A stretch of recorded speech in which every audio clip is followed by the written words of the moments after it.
I'm not sure we could have done this notion of an interlinked Marvel Cinematic Universe without Captain America. Whether it's bit by a spider or exposed to gamma rays, the notion of a superpowered human started with Steve Rogers. He is the backbone of the universe.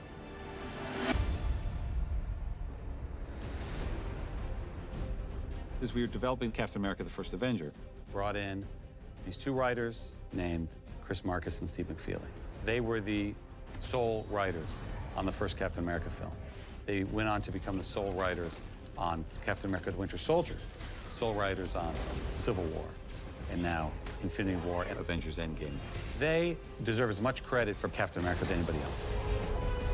When we were talking to them, they had 2 movies out. And so the idea that, no, this is going to build into a giant, ongoing, interconnected universe was like, sure, of course it will. I have no doubt.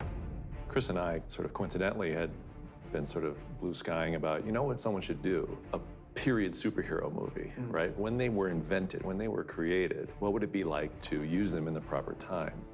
And then when we heard that Marvel was going to do that, oh my, we need to go chase that down.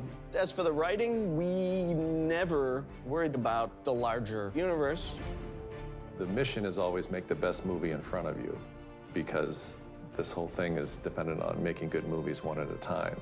We had the same goal in the first Captain America. We subtitled the Captain America film The First Avenger for a reason, because putting a star in red, white, and blue on that scrawny kid who yearns to be a part of the battle, that is where it all started. We knew that the movie wouldn't work if you didn't buy Steve Rogers at the top. I don't like bullies.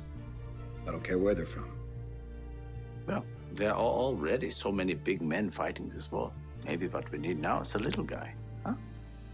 The spectacle and the action sequences only work if you're engaged in the characters. You know, all the visual effects, and it doesn't matter how big your budget is, if you're not engaged in Steve Rogers' Captain America, I think you're wasting your time, really.